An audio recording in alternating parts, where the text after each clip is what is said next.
তো এই বাংলাদেশে জন্ম নিয়া পড়ছি বড় বিপদে। মনে করেন যে রাজনীতির নামে মানুষগুলো যে কিরকম একটা নোংরামি করে যা কিনা বলার মতো না। তো যাই হোক, সাধারণ মানুষ, আমার আবার রাজনীতি নিয়ে কথা বলতে বেশি একটা ভালো লাগে না। এসব মাথা ঘামাতে আমার ভালো লাগে না। কারণ আমরা মনে করেন যে আমরা কাজ করি, কাজ করে খাই। কোনো সরকার, কোনো মনে করেন যে কোনো নেতা আমাদেরকে খাবার দেয় না। আমাদের খাবার আমাদের কষ্ট করে উপার্জন করে খেতে হয়। এজন্য আমার এসব রাজনীতিবিদ, মনে করেন যে এসব কোনো কিছুই ভালো লাগে না। সব কিছুর মধ্যেই ওদের ট্যাক্স ছাড়া কোনো কিছুই হয় না। সরকারে বলেন, যাই বলেন, এই যে আইন বলেন, আদালত, স্কুল, মাঠ ঘাট, যাই বলেন, যেখানে যাবেন আজার বাজার কোনো ওখানে মনে করেন যে ওদের চার্জ ছাড়া কোনো কিছুই হয় না।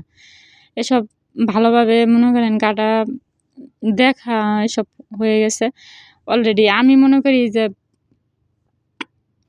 নিজের মতো নিজে থাকাই ভালো। আমার দেশে আমি নেত্রী, আমি প্রশাসক, মানে আমি সব। আমার উপরে কোনো নেত্রীই নেই। আমি মনে করি, যাই আপনারা আবার কি ভাববেন। আচ্ছা, যাই বলি যে একটা মানুষ মারা গেছে, যে হাদি, দেশের রাজনীতির জন্য মারা, মানে উনাকে গুলি করে মারা হয়েছে, গেছেই। তো ওটার জন্য কত ধরনের কথা, মানুষের রাজনীতির কত কথা যে শুনছি। তো একটা উনি মারা বিচার চাইতে মানে আরেকজন মারা গেছে, পরে উনার বিচার মানে শেষ। এটা হচ্ছে বাংলাদেশের রাজনীতি। আর ওনাকে এত কষ্ট, মানে এরকম একটা মানুষ, যে এদেশের মানুষ যে একটা রাজনীতির জন্য, একটা মানে জায়গার জন্য একটা মানুষকে সুন্দরভাবে, মানে ওদের একটু একটা মানুষকে সরাতে একটু বুকটা কাঁপে না, যে কীরকম আমরা করি, এরকম কাজটা কেমনে করি। দেখেন, কেউ এই যে এক হাসিনা আপা কত কিছু কইরা গেল।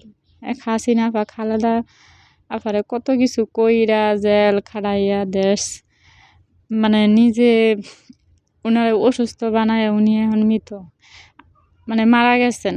তবে ওনার কোথায় হাসিনা যে গেল, উনি তো কিছুই না, খালেদা কিছু নিতে পারছে না, হাসিনা কিছু সাথে নিতে পারছে। শুধু নিজেরা রাজনীতির জন্য এরকম করছে। তো এখন কথা হলো গিয়া, মারা গেছে আগের দিন, পরের দিন হয়েছে জানাজা, কবর করা। আসলে কি বলবো, ওনার থাকতে গিয়ে মূল্য দেয় নাই, মারা গেছে পরে মনে হয় যে দরদ বায়া বেয়া জনগণের, পাবলিক, রাজা নেত্রীর, মানে সবার উতলায়া পড়ছে দরদ। তো অনেকে আবার দেখছি কমেন্ট করছে যে এসি ফিট করে দিত। আমার দুঃখের মধ্যে হাসি ওঠে। যাই হোক, সবাই ভালো থাকবেন। আল্লাহ হাফেজ।